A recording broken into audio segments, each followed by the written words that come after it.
Who are you, and who are you becoming?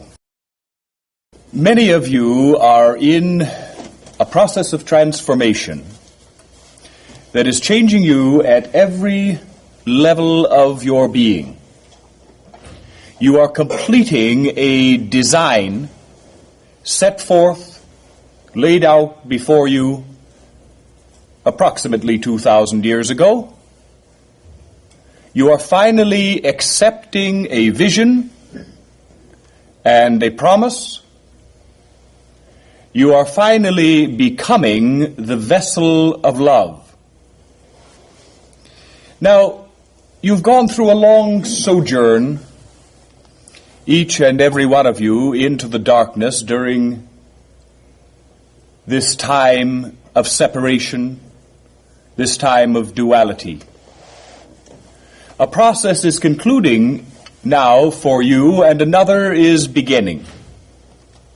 Humankind, as a species, is in the act of being completed. Ended? No, but completed. The third evolution is the work of you in your generation. When it is complete, and as its seeds are planted, its completion is full in each one of you. But as your numbers grow, and as your own vision of yourself clarifies, as you begin to recognize the wholeness that is within you, and to behave as though you were whole, humankind then comes into its own body, mind and spirit one, in a triunity, a completion of human energy that will set you forth on the next leg of your eternal journey as spirits becoming God. In this human laboratory, this human school, this school of many incarnations, the incarnations that you have been dealing with have been primarily in this era, in this roughly 2,000-year era. They are not the sum total of your incarnations, but when you go searching for past life information, much of it is contained within that time frame. Now, there are exceptions. And the exceptions have to do with what is coming in to completion in you now. The exceptions are those way stations for spirit, those incarnations that were connected like a puzzle is connected bit by bit to your own beginnings in human form, and before that to your lives on Atlantis. What science fiction, what fantasy? No, not science fiction and not fantasy. Fantasy and science fiction, to a very large degree, have been created and have been a part of the human language for so long because it is a link to your own true reality. It's a link to your past and a link to your future. It is a reminder and it is a harbinger of what is coming. Yes, you as a race lived in somewhat different form on Atlantis, and now you may find in this period of time that Atlantean lives are being drawn for you and from you when you go in search of significant past lives. The reason for that is that the planting of the human seed on earth came from those, in temporal terms, distant ancestors that ignited the spark of spirit on this planet. The third in this solar system to be the scene of human evolution. Each time previous, in what you call Mars now, in what you call Atlantis, what you call Venus, which was Atlantis, each has been aborted.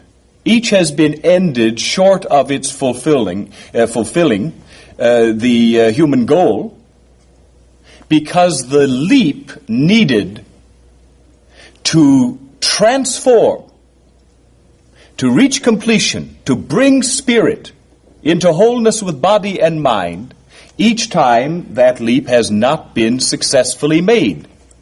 Pride, arrogance, the assumption of a perfection that was not in fact present, created downfall.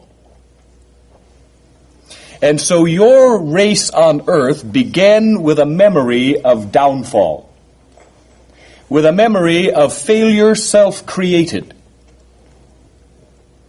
with, if you like, a sense of guilt. The first evolution on earth was the physical evolution.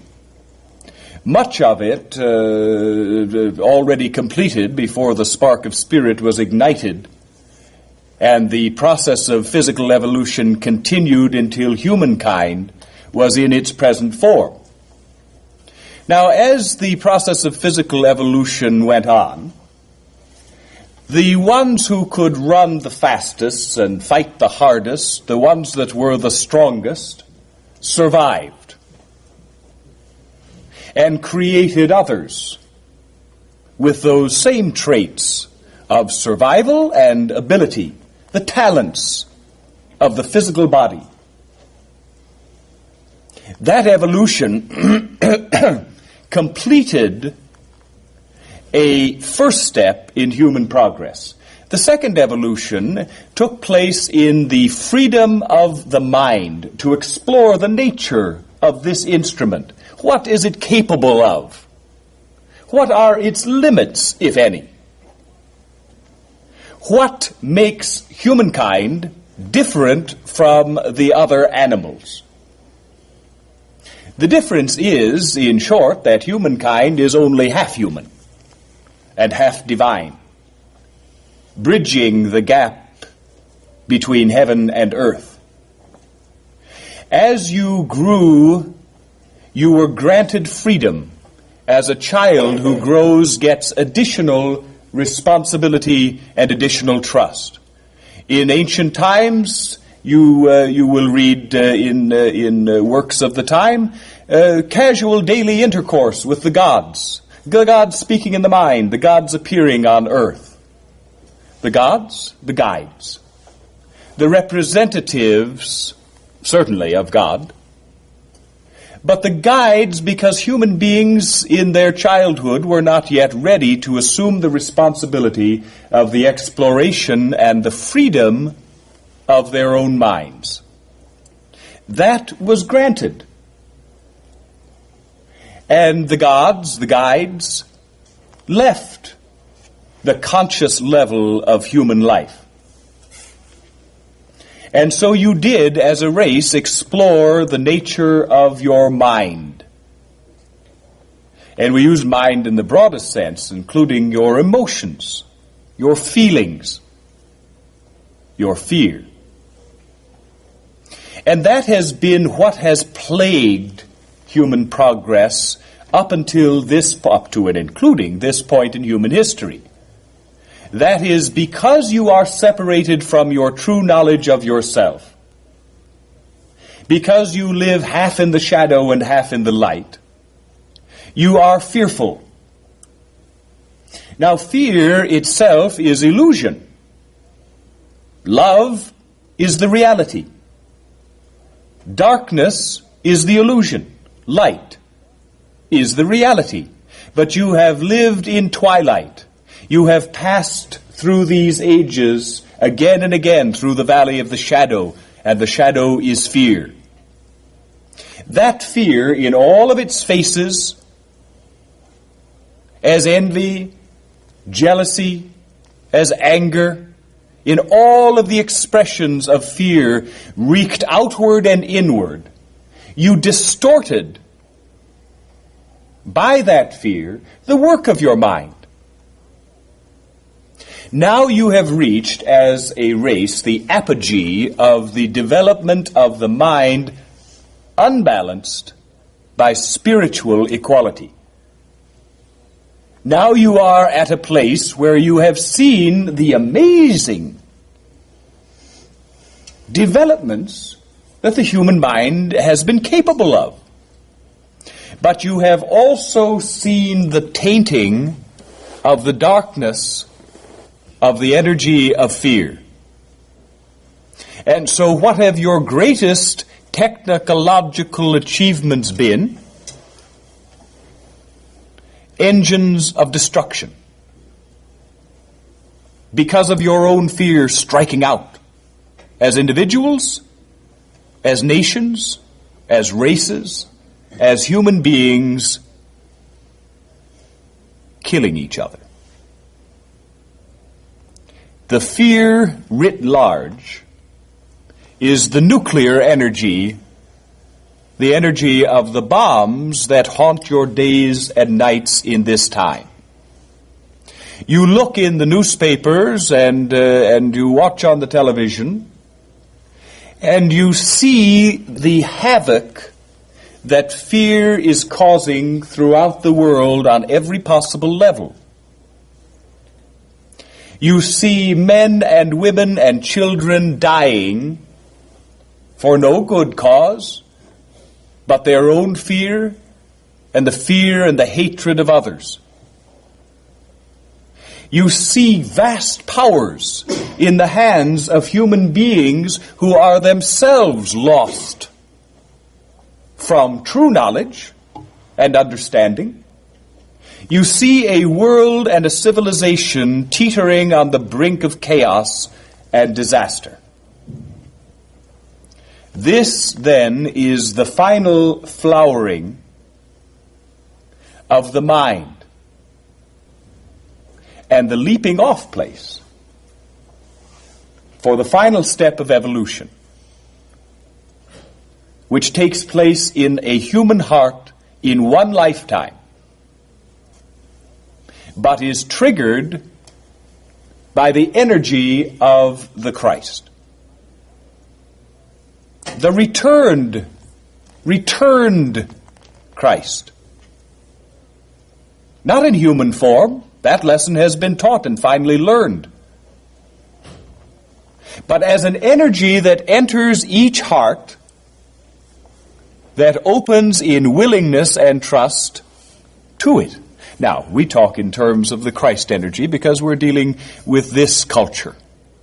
We're dealing with this myth. Now, not to say myth as falsehood, but myth as the founding structure of the human play in this direction, in this area.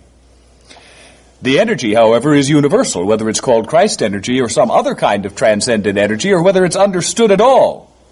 Those who have gone through this school, those who have learned the lessons, those who have found their way through the darkness back to the light, to the point where they're willing to risk in a bold action based on faith, in a time when faith is decried and denied, those are being transformed throughout the world, and their numbers are growing.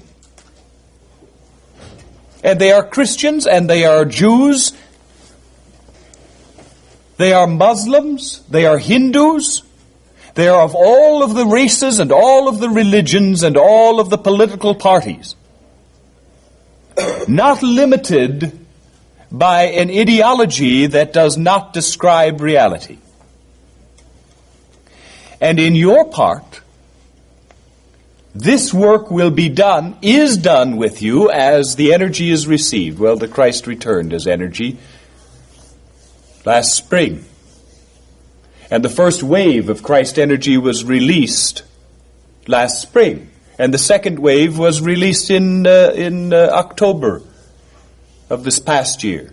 And the third wave will come this spring. And each has a different meaning. Each is more intense. Each tempers you. Each creates in you an opening understanding of your true nature. Now, during the second phase of evolution, the evolution of the mind and of the emotions, of the freedom of choice. During that phase, the talents that came to the fore are the talents of the mind. Mathematical talents, artistic talents, all sorts of talents. Did they not exist before? Of course they did. Just as there are individuals alive today and in the past and in the distant past who have had and touched upon the gifts and the talents of the Spirit.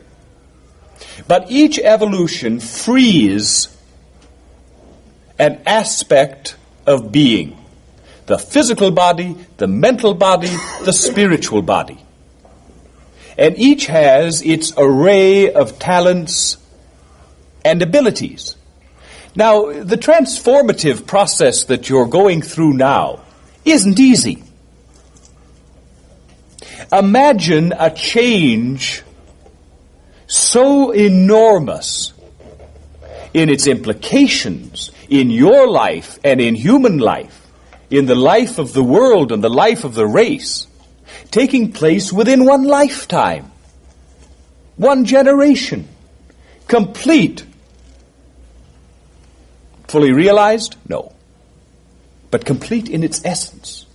Duality ended. Wholeness at hand.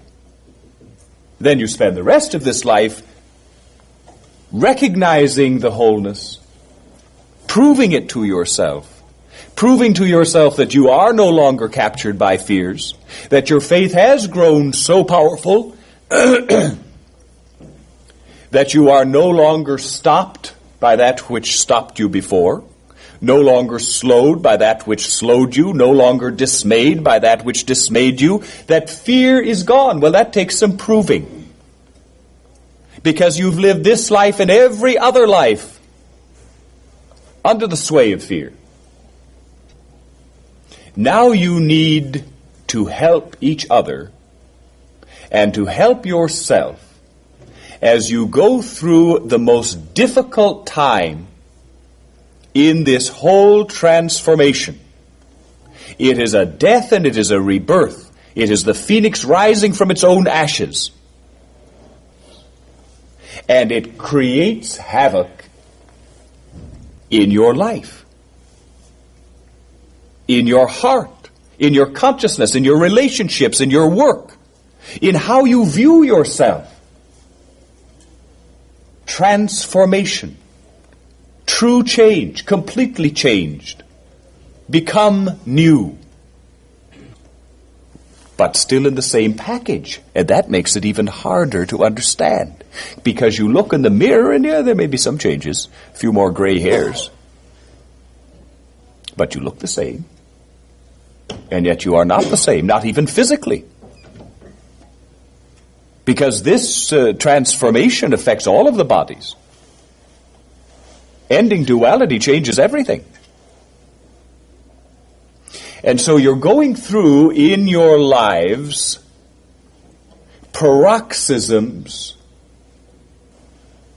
the writhings of the dying, and the struggle of the newborn to begin to breathe. You have been in a chrysalis state. You went in a caterpillar, you're coming out a butterfly, and imagine what that ex-caterpillar must feel like inside the chrysalis, transforming so completely to come out so different. You need help in this process. As you receive Christ energy, as you receive your wholeness, you also connect with each other at a psychic spiritual level. It is the beginning of your recognition that you are all one, that there is no separation in reality, only the appearance of separation. It is, as we've said before, it's the goldfish in the bowl that looks up at the surface and sees 5 distinct objects floating on the surface. Well, if it was not a goldfish and he could get up, he would see that it was the fingertips of one hand. And so it is with you. You mistake appearance for reality. Because you appear to be separate one from the other, you believe that to be the case. Now you are awakening to your own reality, and now you are awakening to the fact that you are all one. That your lifelong loneliness is ending.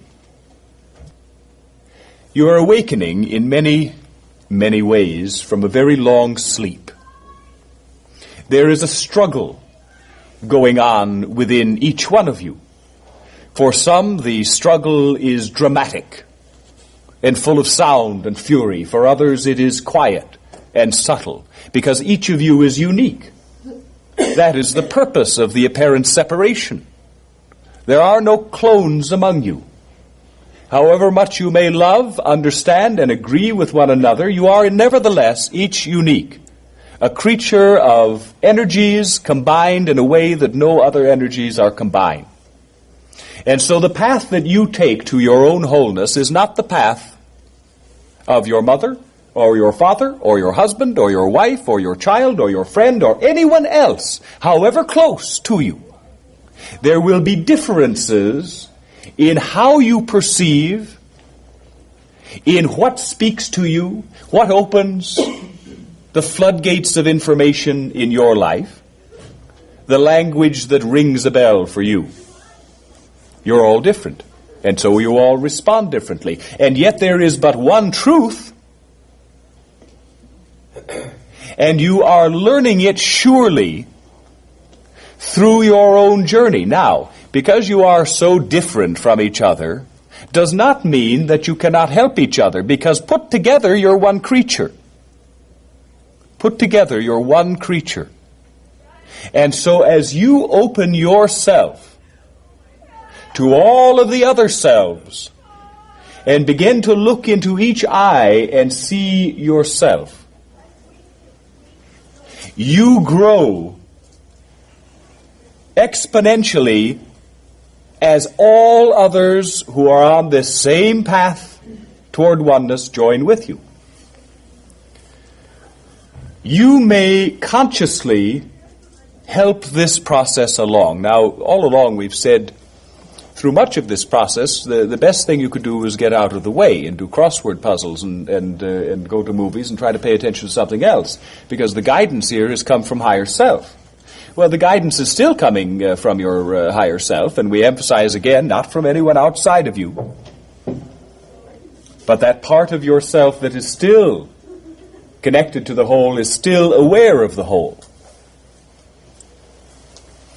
You have allowed in your faith that higher aspect of yourself to guide you when you didn't know where you were going or how to get there.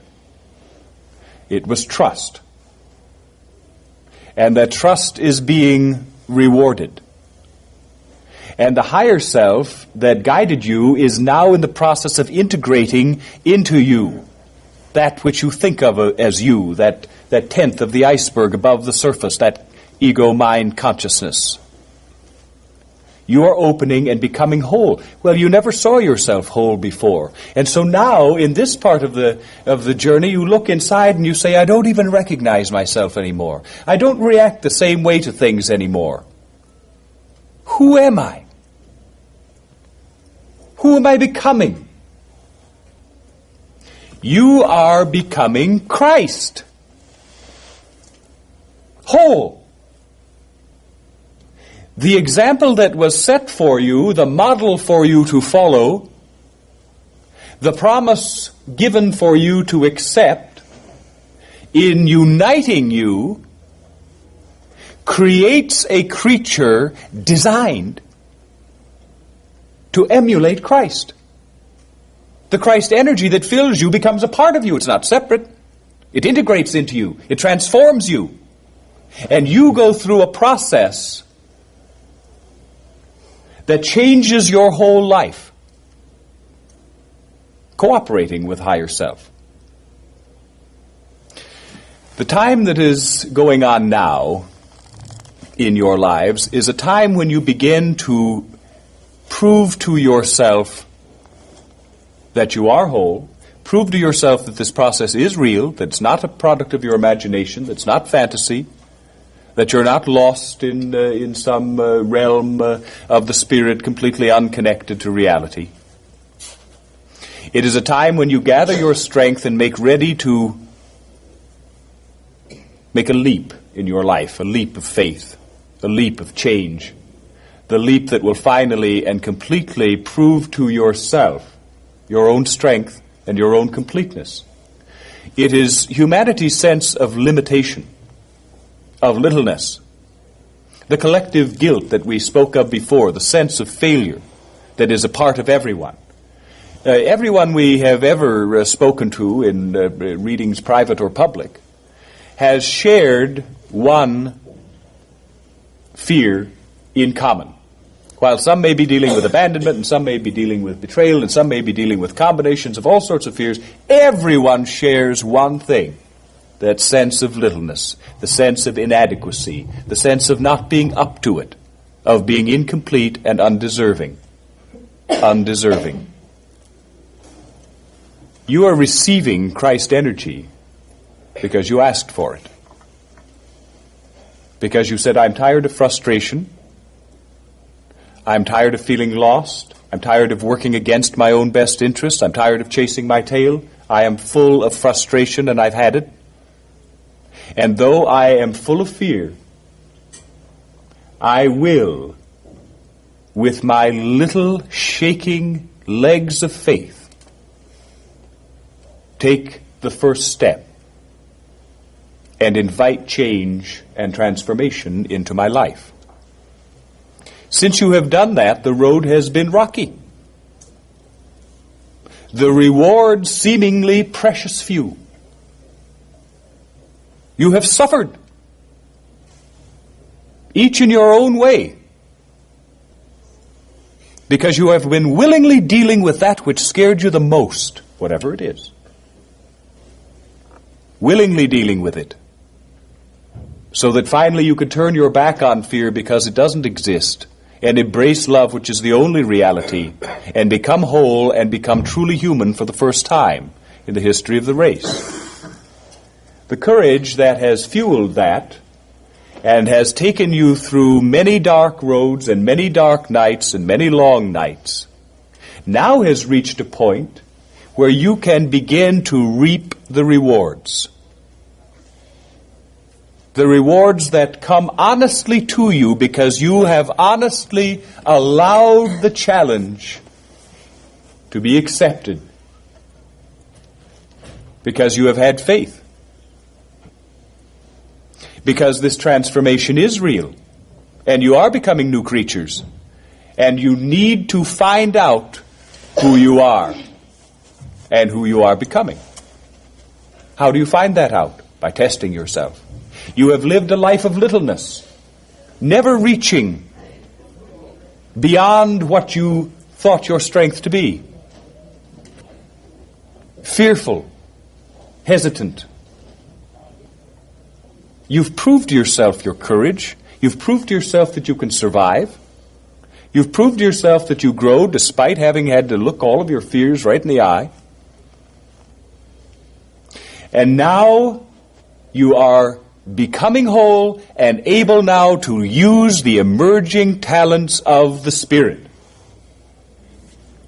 This is the reward of the process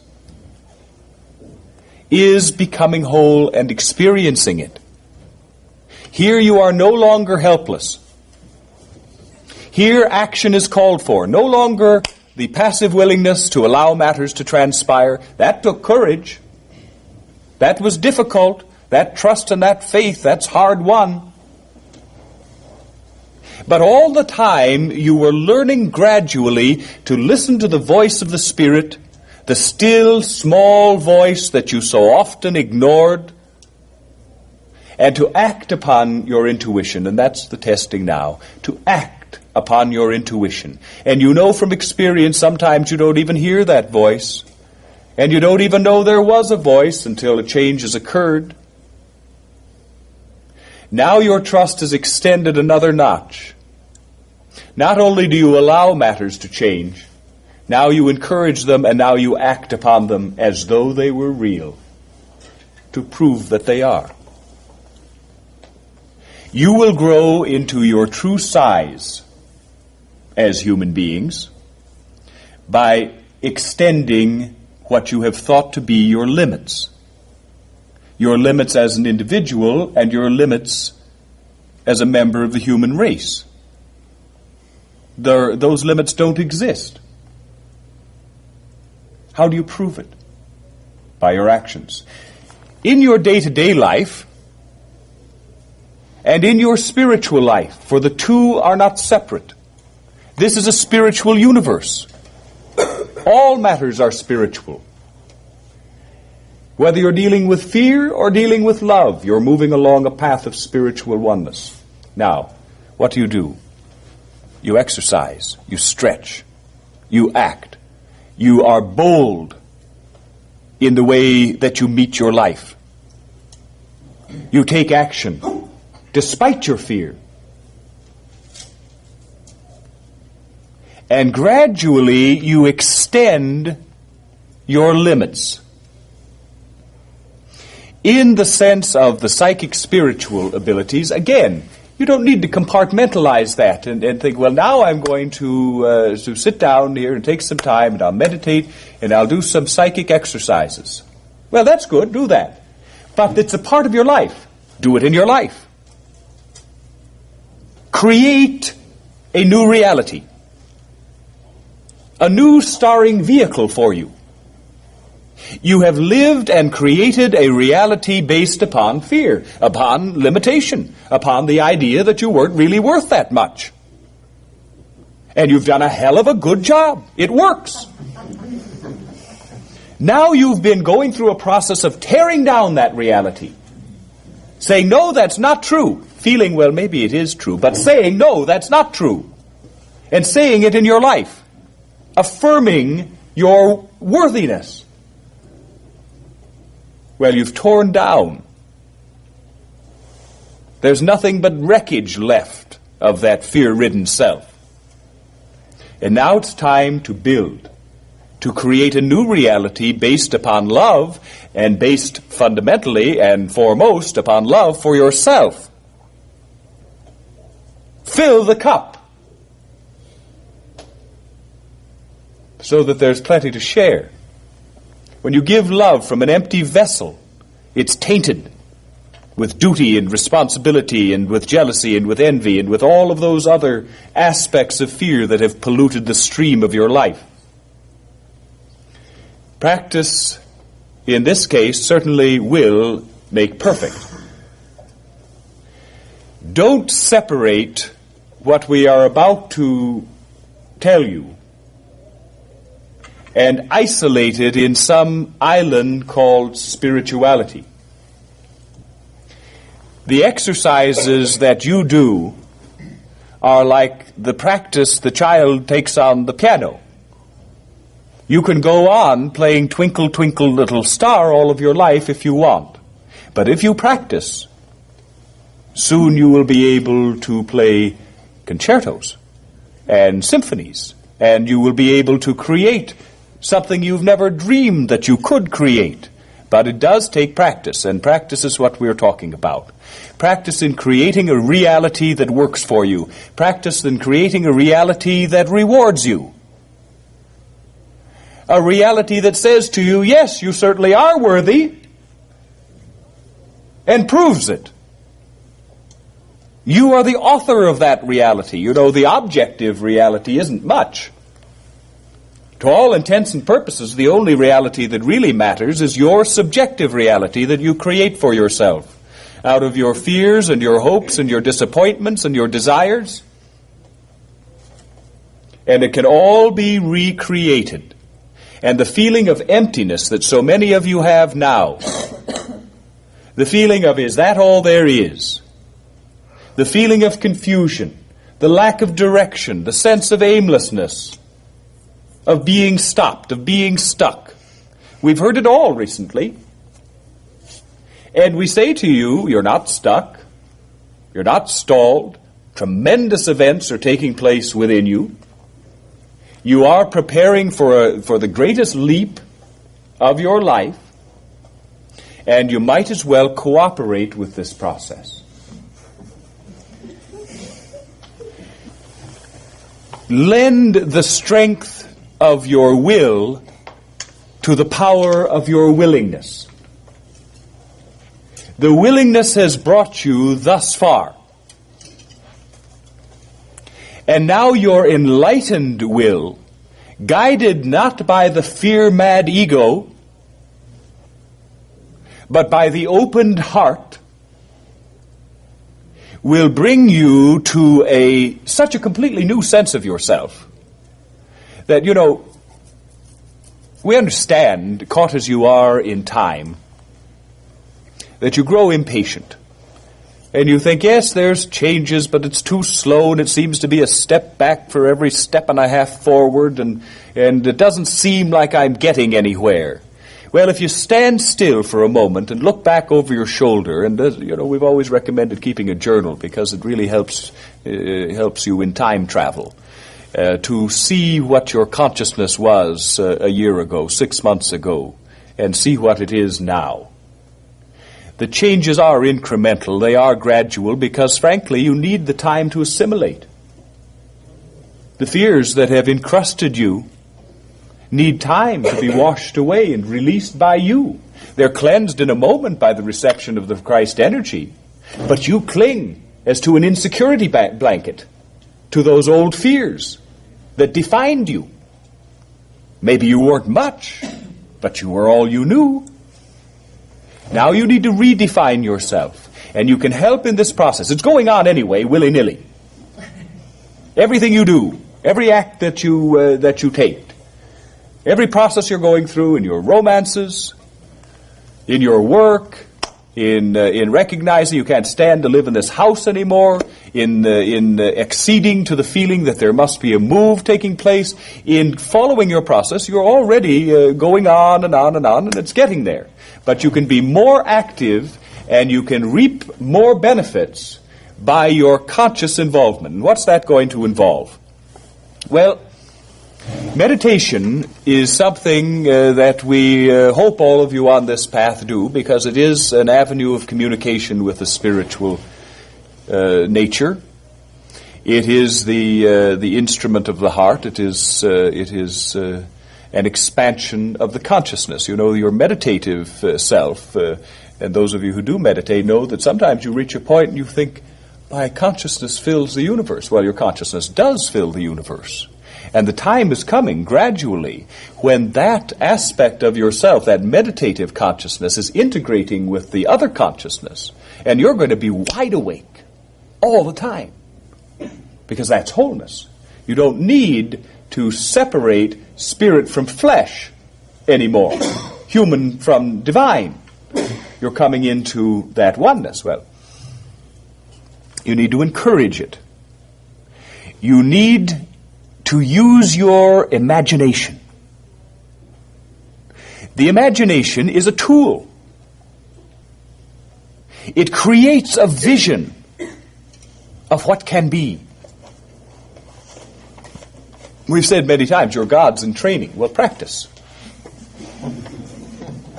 Create a reality for yourself. And do so by thinking of yourself as a god in training. And not little Joe or little Betty who was ruined by mom or by dad or by your love affairs or all of the other things that contributed to your vision of yourself as a victim. You're not victims. Not of each other. Only of fear. And the fear is expunged from you if you have the eyes to see. In a meditative state, visualize all that you have ever dreamed of. Now, are we recommending the sort of magic that you say abracadabra, presto, changeo, and I'm a multi-millionaire, good-looking as hell, and in a Rolls Royce? No. What we want to emphasize, though, is don't limit yourself as you have in the past by thinking that you don't deserve to be a multimillionaire with a Rolls Royce. Maybe that's not your reality, and maybe you don't even care about it. The point is, you have it within yourself to expand well beyond any imaginative leap you've ever taken in the past. And you can do it for yourself day by day by day. All right, program in your meditation. Visualize and feel it within yourself. Create a new internal reality. Not shrinking. Not frightened. Not limping. Not sore. Not aching. Not limited. It's not going to happen overnight. It's going to take days, weeks, months, years. But years of growth. Visualize within, in a meditative state, and recreate the greatest feeling of joy that you have ever known, whatever its source was. Feel that joy like an energy entering into your body and filling each cell of your body with joy and with laughter. Inhale that joy, feeling it bubbling up within you. Help that Christ energy along. Where is it coming? It's entering in through the crown chakra.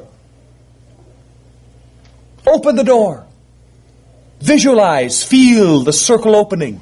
Feel the energy pouring in, flooding you. Feel it flooding down through your body. Feel it from the inside, like a bright yellow, gold, white light that fills you.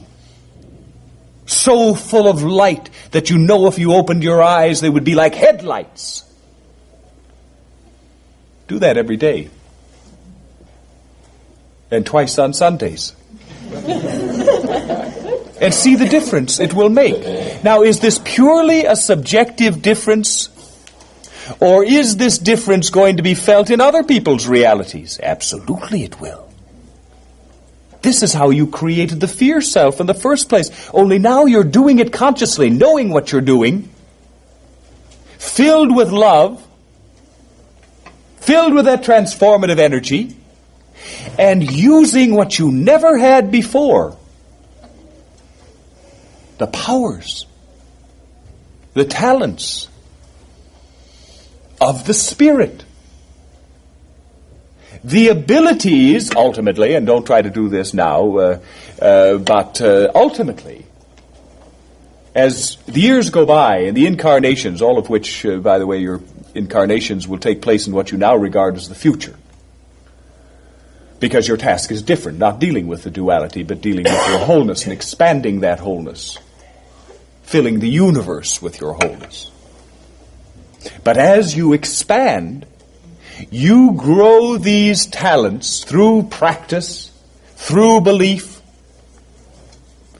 and then you will be able to turn water into wine. And then you will be able to part a sea.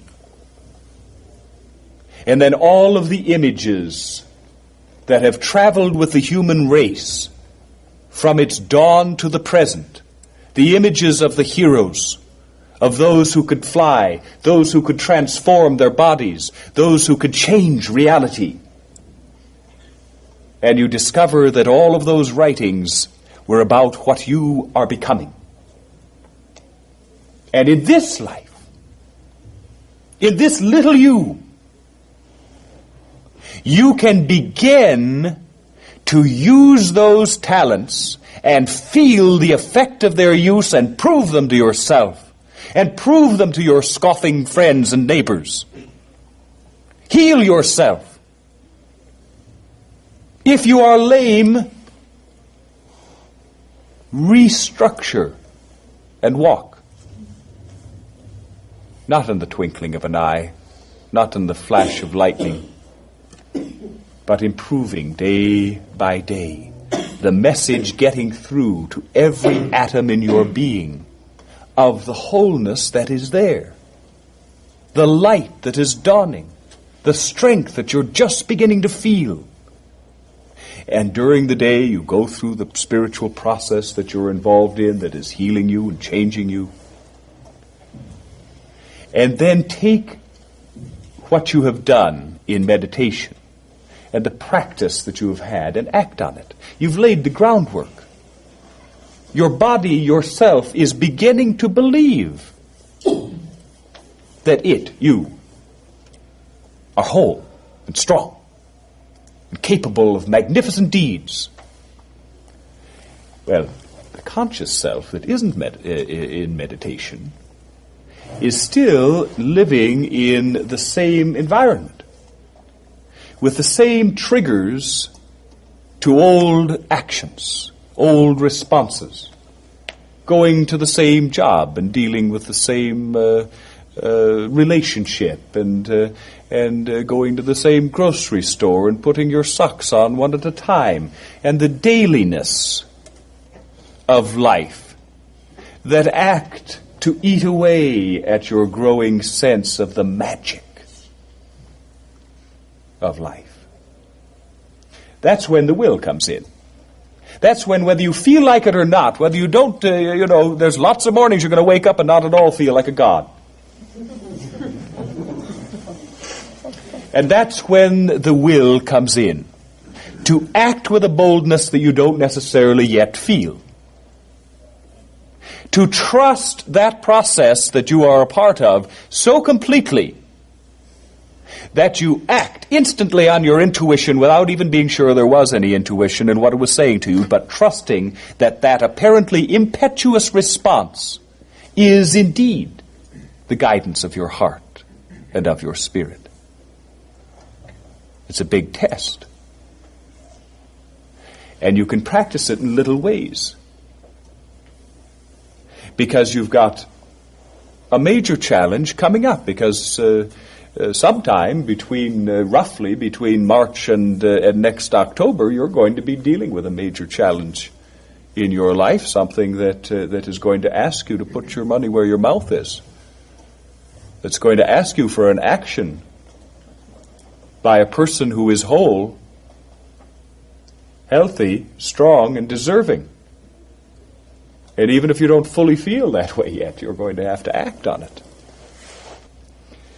Be bold. Use the energy that is entering into you as a tool. We have said that the energy of Christ that is transforming you enters through the crown chakra. It is the energy that is kindling the spirit and bringing it into wholeness. It is a potent energy, as you are feeling with the disruption of your lives. And you can use it in a very positive and strong way, in a meditative state. Visualize, as we said before, the entry of we've described it as white gold. It is a white energy, but it is a gold energy. And it is silver and gold together. It is yin and yang. It is complete. It enters through the crown chakra. Now, in the middle of your head, roughly, is a little gland that is the seat of psychic activity, the pineal gland. Feel that energy when you do this practice, entering through the crown chakra and focusing on that little bit of a speck in the middle of your mind that is the psychic center of power. Visualize the third eye, the organ of the spiritual self, the organ of understanding, of vision, of use of power. Take the energy down, bring it into the pineal gland, and refocus it, sending it out through the third eye, clearing the channel. You don't have to try to do anything with it. Just go through the exercise. Visualize bringing it in, focusing it in the center, sending it out, bringing your focus up through the third eye, sending that energy out in that direction. Now, That's a very simple thing to practice. Its outcome, finally, is going to be very dramatic. But you can practice, do small tests. You can do that. Let's say you're going to go out and you're going to go to a restaurant and you're going to need to find a parking space. Go through that, get that flowing in, centering, sending it out, and visualize a parking space. Feel yourself driving up and looking out, there it is, and pulling in. See if it doesn't happen. Practice in small ways recreating your reality. Now, as whole beings, you do not wish to manipulate others. It is not your way. You are Christ. You do not manipulate, despite the temptation. So you will not use this gathering ability to manipulate. It will only be used through the love of your heart. So let's connect the energy with the heart. Now that is what in fact is taking place, is heart and mind are joining symbolically, and the heart is the symbolic locus of the spirit. And so another exercise, open the crown chakra, letting that energy flow down through the body. Open the heart chakra with the purple energy of the heart, joining with the crown energy. One way that we have suggested that you practice doing this is visualize in your meditation, when you are in a meditative state, and you can choose for yourself, but find somewhere in an alcove on the wall of your mind or wherever you choose, a crystal. Both ends activated. You pick it up. One end is white and clear, and it sends out an energy that is white and clear. The other end of the crystal is a purple energy, and it sends that energy out. Hold that up before you in your meditation. Allow that purple energy to enter into the heart. That is the energy of the heart. Allow that white energy to enter in through the crown of the head. When you have felt that, and you feel the energy, in the crown, turn the crystal 180 degrees and feel the energy the purple energy as it comes to the crown, and the crown energy as it comes to the heart. That is a practice that will help the unification process of heart and mind. The process is going on nonetheless, as we said before, but you can help it and you can use it. You can use this energy to heal yourself and to heal others when they are open and ready for such healing. You can heal yourself on a physical level, and you can heal emotional issues. You are capable of being self-maintaining. The energy of the heart and the energy of the mind united create a powerful healing energy.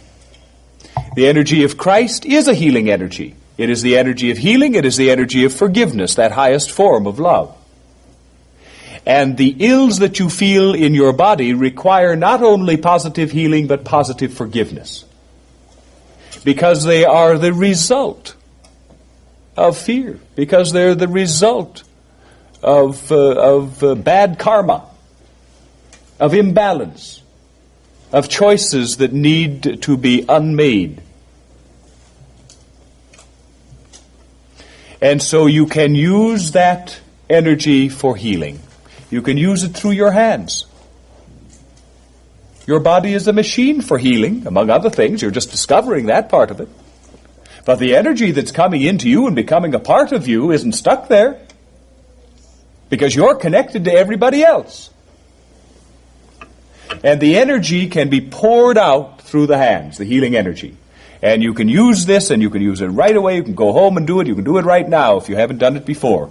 You can use this healing energy on yourself, and you can use it on others. And right now, without any practice, But a little devotion and a little belief, you can take away headaches, and you can take away belly aches when they're, if they're based on a brain tumor or an ulcer, then it's going to take a little longer.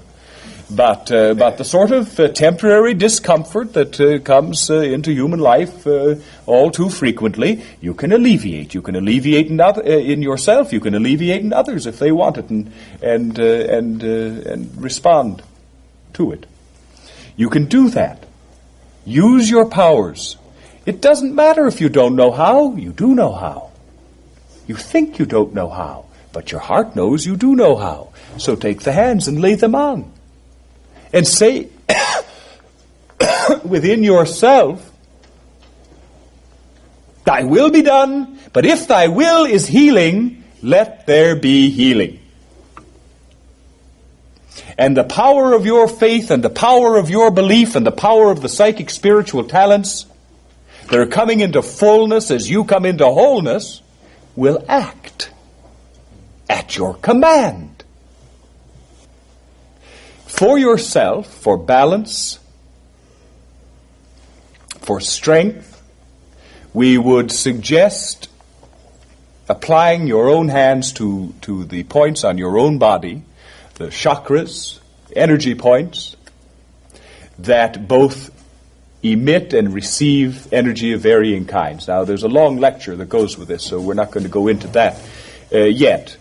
But we will say to you, and we'll go through this very briefly, there are a number of energy points. The energy in your hands you can apply to yourself and bring balance to yourself. Now, if you wake up in the morning and it was a bad night for one reason or another, and you want to be bright and alert, and you want to be able to deal with things, well, we would suggest that you do these head positions, if nothing else.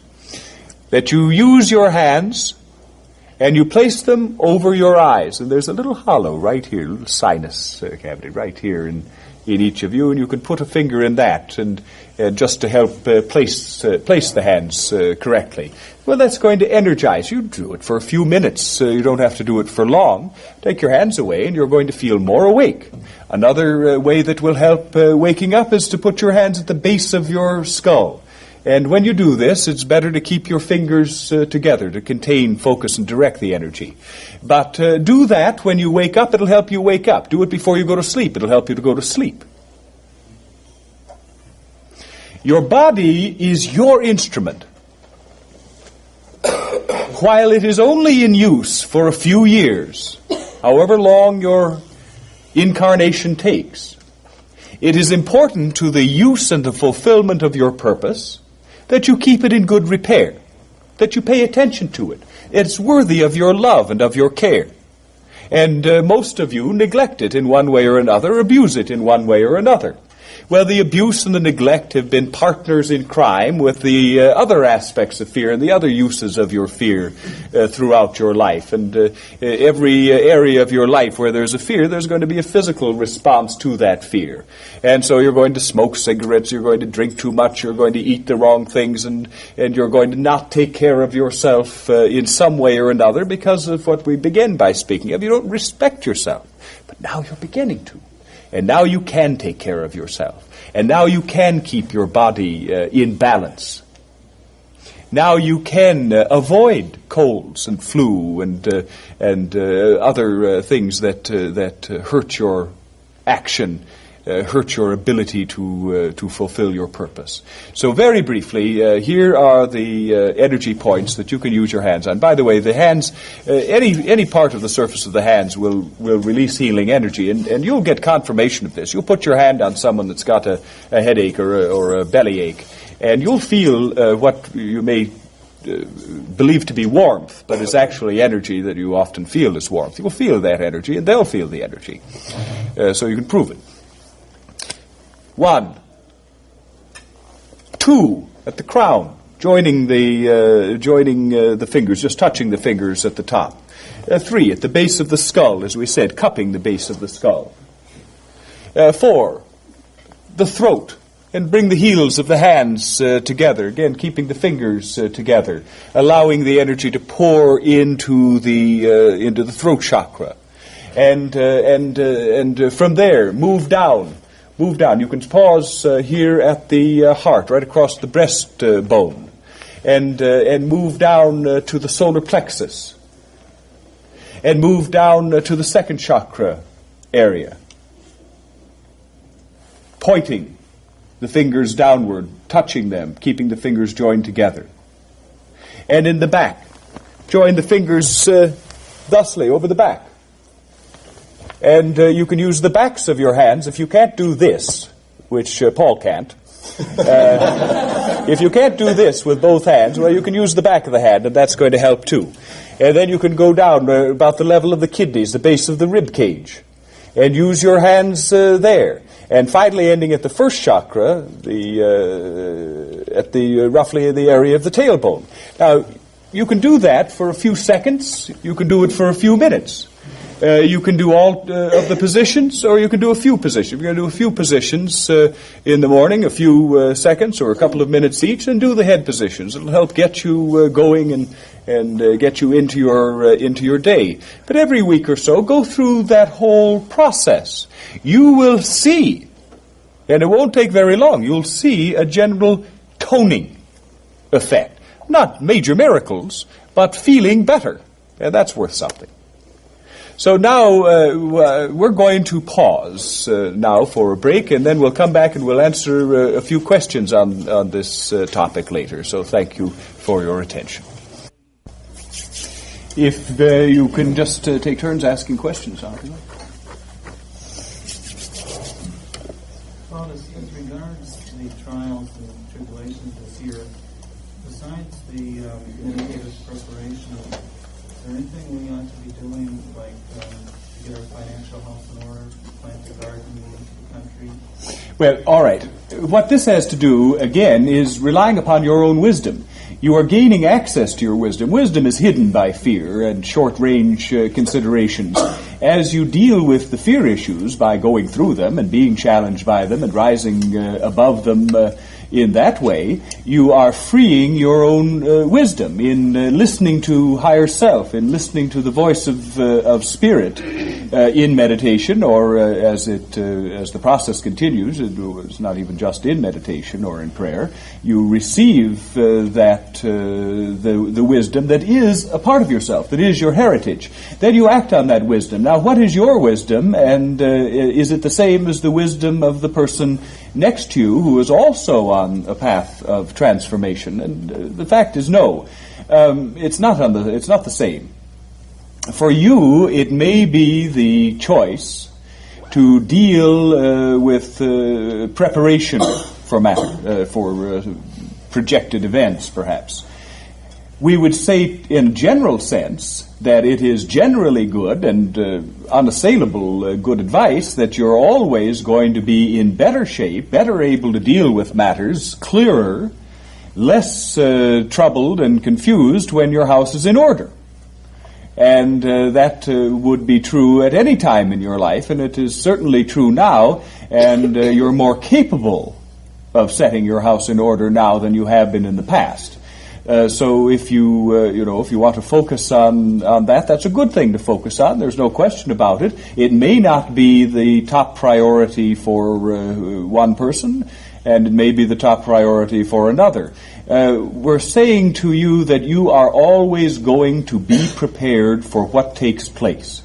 As pioneers on this path, you are preparing yourself to respond appropriately, whatever the need. Living in the moment, not looking into the future, not looking into the past, but living in the moment and relying upon your wisdom to be enacted through every choice that you make. And that's certainly worth practice. But what we're driving at is that as you grow whole, imbalances in your life become intolerable. And you begin to correct them with or without a program of action. And so generally you take care of the sort of thing that you're talking about automatically, because it is you to do so. Yes. Would you define what you mean by duality? Yes. In the wider reality, naturally, you are all whole, you are all one. We won't go into total cosmology, but suffice it to say that when you enter into the earth realm, when you enter into a human incarnation, you have always taken upon yourself a sort of voluntary amnesia. You divide yourself from yourself.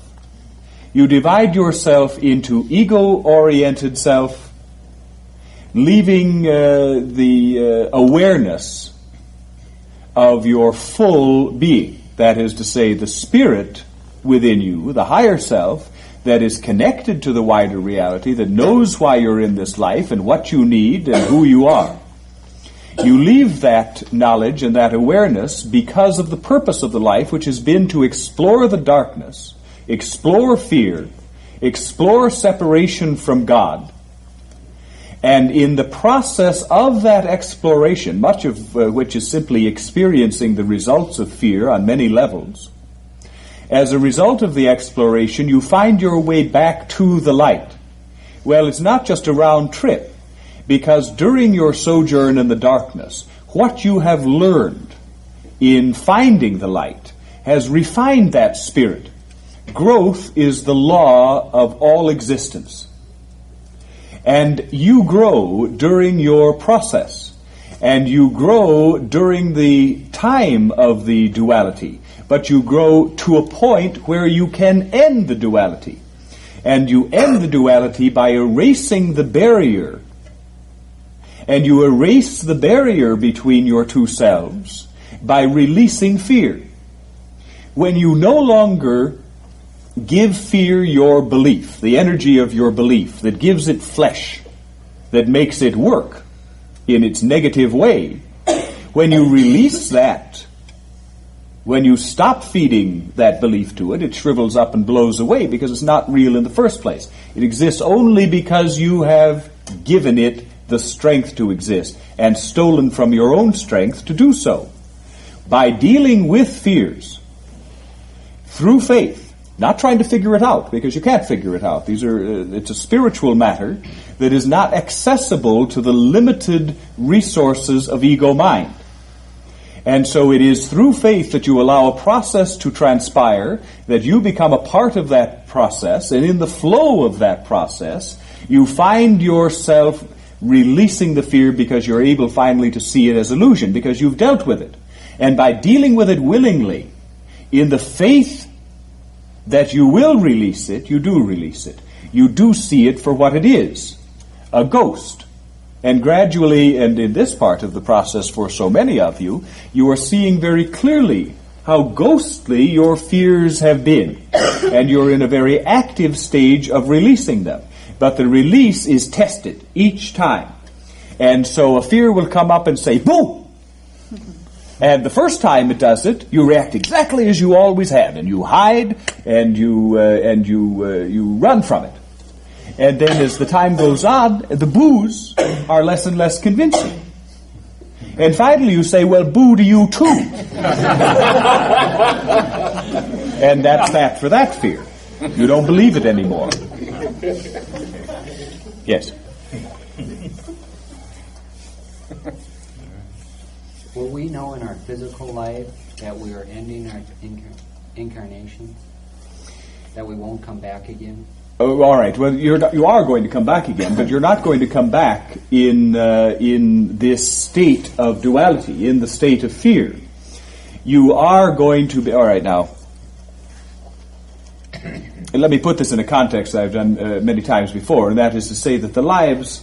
while we refer to them as past lives because you're caught in time in the human realm, outside of time, these lives are in fact simultaneous. They are extensions of consciousness from what we will call your core self into various times of history, various kinds of environments, various kinds of personalities, and a situation that is absolutely and purely designed to test a certain aspect of the complex of fears that you deal with through all of your lives. And so you see, what you do in one life affects all of the lives because they're simultaneous. And there's a cause and effect energy that passes among them. Now, the life the times that are ending is the time of the duality, not the time of the exploration of life. You are not finished with your adventures as human beings, you are only beginning them. What is past is prologue. You are now, by becoming the triune human being, you are becoming whole, and you are becoming a full, realized human being. Now the work really starts. Now the journey takes on added dimension. And the lives that you experience are lives of wholeness, but lives in which you are extending the frontiers of your power. Power fueled by love, not by fear. You are intended to be, you earth people, a world of priests, in a sense, a world that will be bringing light and understanding to other parts of the universe. Is this to say that you are the highest form of life in the universe? No, you're not. Spirits are by their nature equal. And even in terms of development, you are only now coming into the community of aware species. And so there will be contact as this time goes on with other aspects of life and other parts of the universe. But you have a specific role to play as history continues itself. And so your incarnations, what we've said is that from here on out, all of your incarnations will be taking place in what you regard as the future, and they will be incarnations of wholeness. Yes? Plautus, will the coming challenge that you spoke of in March or through September, that area, will that be of a personal nature, or will that be something that affects all of us? Yes. Because all of you, individually you're human beings. Together you're humanity. And since you are on a path that embraces humanity, what happens to you in microcosm is happening to humanity in macrocosm. And so what we're looking at here is a situation between those two dates that will require an enormous leap of faith dealing with aspects of fear that are particularly potent, have been particularly potent with you. And so whatever, it will be a personal matter, but it may chiefly involve career. It may chiefly involve relationships. It may chiefly involve taking on the challenge of moving into a new area geographically. There are many permutations in terms of what the challenge will be. But it will take place in you, and yes, there will be also this period of major challenge, major risk for humanity. Now, humanity as a whole at this point is in a little different position than most of you are, because you are the pioneers. You are the ones that are beginning this evolutionary flood. And for the world as a whole, for humanity as a whole, you are, as receivers of the love energy, of the Christ energy, as receivers of your own wholeness, you are but a spark of light in a dark world. The energy of the fear is mounting, and the release of the Christ energy, with its impact on love and light and positive matters, is creating an accentuation of the polarization between love and fear. And so on the world stage, matters become more critical. For most human beings at this point in the development of the evolutionary change, for most human beings it is a time of intense darkness and fear. It is a time of increasing fears of war, increasing terrorism, financial breakdown. There are going to be evidences of this worldwide polarization and breakdown of existing institutions that is also going to increase during that roughly 6-month period, but is going to be ongoing. Your lives and your process are also ongoing, but you've got a head start. And so while the world is going mad with fear, you are coming into a place where fear cannot hold. And you will be the lights in this dark world. and more will join your light and be awakened by your example, and be awakened by the impingement of your energy on theirs. So the process is a continuing process. What is felt personally is also felt on a human-wide scale. Yes? Plautus, could you discuss for us the difference between knowing and embodying, and how one might get to embodying from knowing? Knowing is of the mind. Knowing is theoretical. Knowing is based upon, really upon limited information. Embodying is literally embodying. It is taking in all of that knowledge and turning it to wisdom. It is becoming. Now, in terms of the purpose in life, everyone is looking on this path, is looking, well, what is my purpose in life? Well, as we've said many times, it's not a shining goal in the distance. The purpose in life is the process. The purpose is you, what you do, what you choose, how you respond, where you go. You are the embodiment of your purpose, not simply the idea of your purpose. Yes?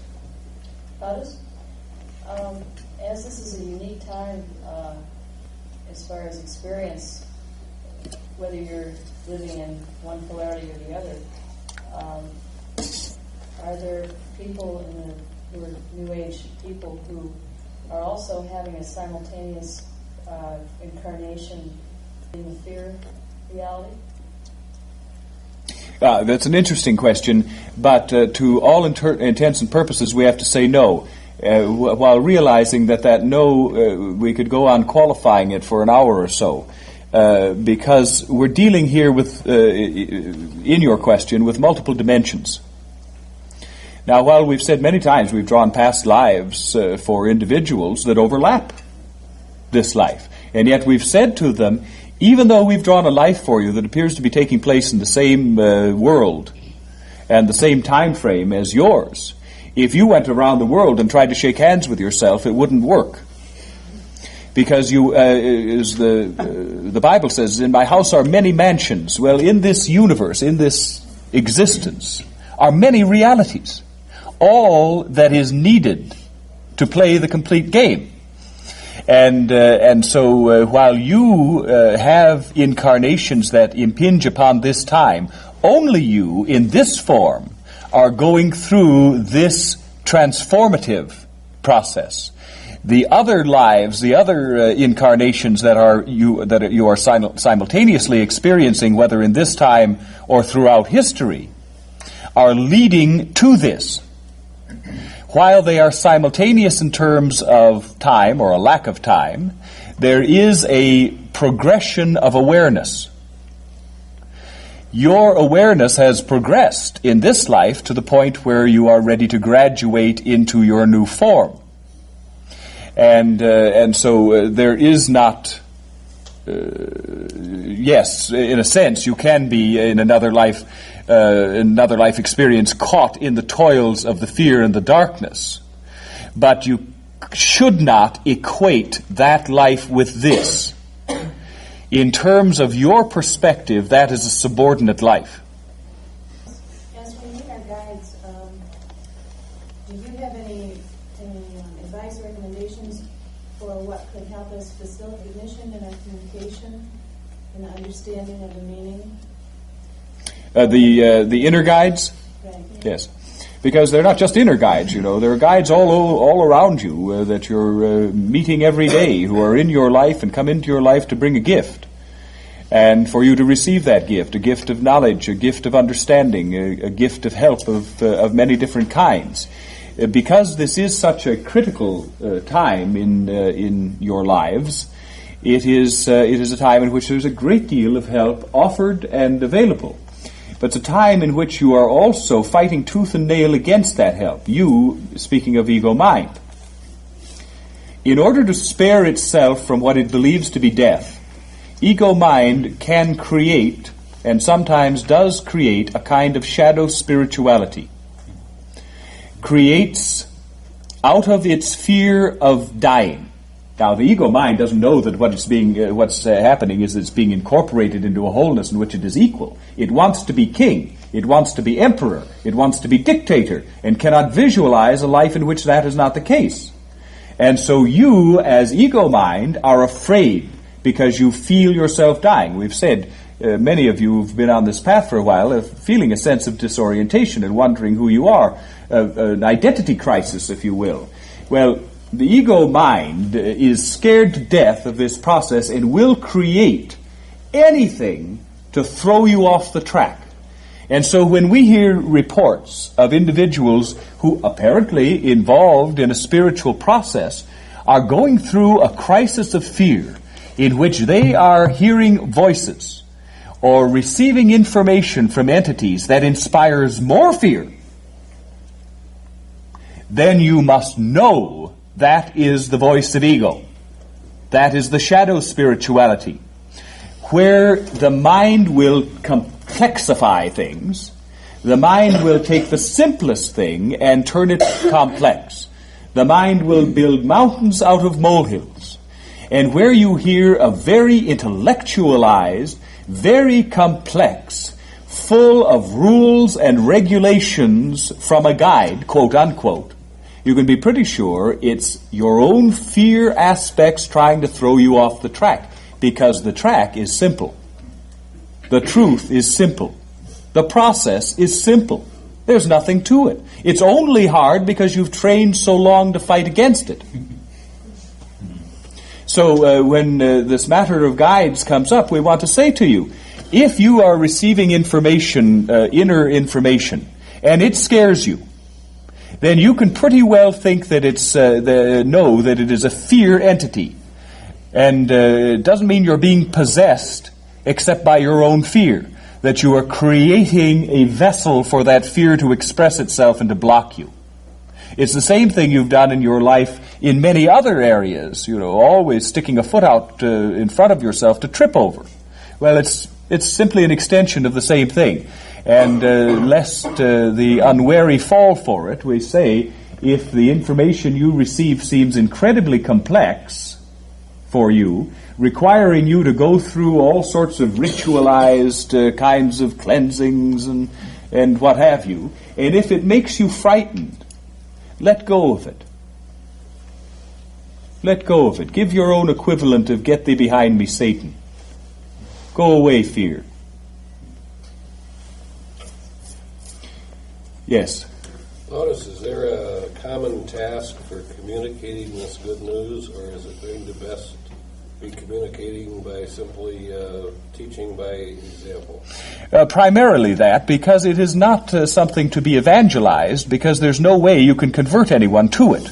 They are either ready to open to wholeness, or they're not. And if someone is in this life, in this dimension of awareness, and is committed to the fear, and is in a life of experience, not part of the graduating class, but in a life experiencing fear, then there's nothing you can do, legislate, or persuade that will alter that.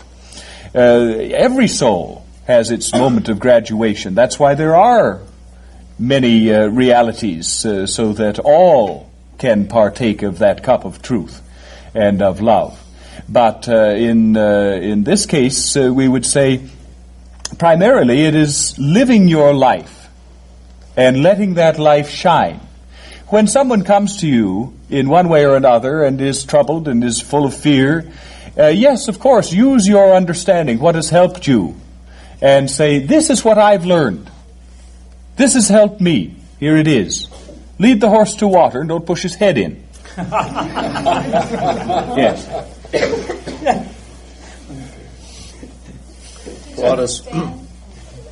Could you expand on what you said in terms of every soul or every entity has a graduation? Yes.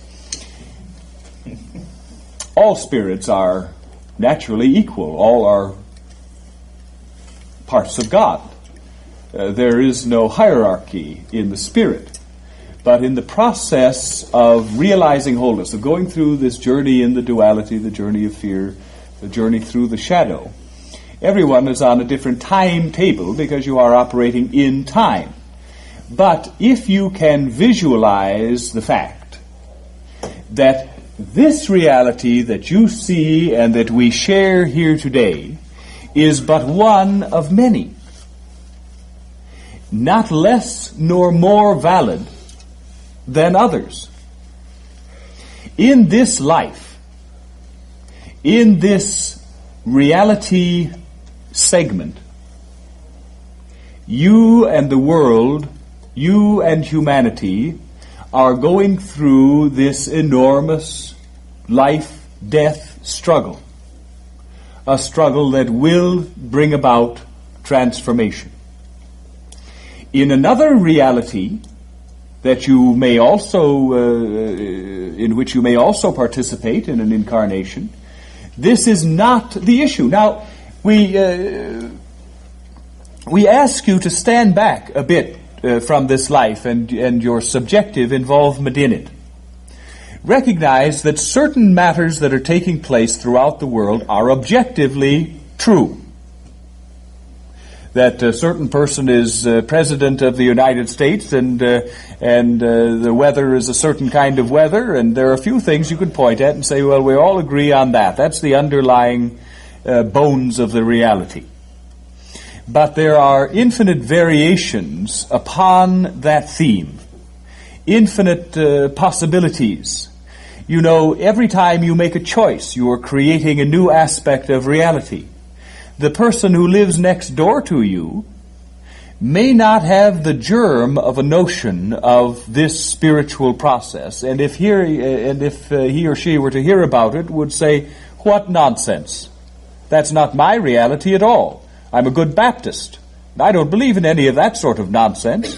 Well, does that make that sort of nonsense less true? Well, it does for him or for her, because that is not a part of the reality principle for that incarnation for them.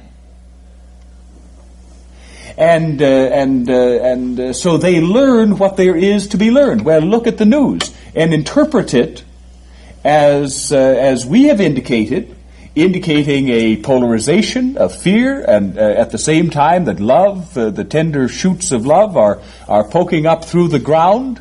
Visualize it through that eye, and you will see it all falling into place. But turn yourself into someone else who doesn't buy your a priori assumptions, and they will see a different process, an historical process, a changing of the guard, perhaps the danger of extermination. They'll see external events, but they'll translate them differently. That's the subjective reality that really counts. And so you have parallel events going on, neither of which touch each other. Both of which are true, but depending upon your point of view, your development as a spirit, the degree of experience that you've had, and your readiness for transformation, that's the truth that's operative for you, and the only one that really matters for you. Yes? Plautus, I've been holding the question of surrendering to divine will and also how to be a co-creator. Could you give some guidance about how we all can do that? Well, that's really what our whole message is about. We use a different language. Surrendering to divine will is a little authoritarian to our ears. It is unfortunately an extension of little meanness, in which God knows what's right, and so you'd better shut up and mind your business and do what He says. Well, you are God and becoming aware. You're not taking over God's job. You're part of that job. You are God. And you are in the term surrendering to divine will. We know what you mean, but we think it's important to put it in a different kind of terminology that does not diminish you. It is, in fact, releasing yourself to your own inspired will. It isn't anyone else. It isn't anyone pushing or pulling. It isn't anyone else in charge. It's you in charge. It's you in charge of your decisions. The initial decision to open to change, the decision to allow your will to become willingness, And now the decision to allow your will to take action based upon the inspiration of the heart. Well, it's not a surrender, it's a triumph. You've been surrendering all of these many lives. You have been surrendering your will, and oft times you thought you were surrendering your will to God, but you were surrendering your will to mother. You were surrendering your will to father. You were surrendering your will to your lover. You were surrendering your will right and left because you didn't think you deserved to have that power of choice, that power of decision. And that's the change now. You are taking upon yourself that which is yours and letting go of that which is not. Thank you. Yes, one more question. What about religion? Say Christianity and that, which, I mean, from what a lot of what I've seen would say, the things that you're saying, things a lot of New Age people are saying, are in fact ways for the devil to fool man and down the path to hell or whatever. Yes. What do you have?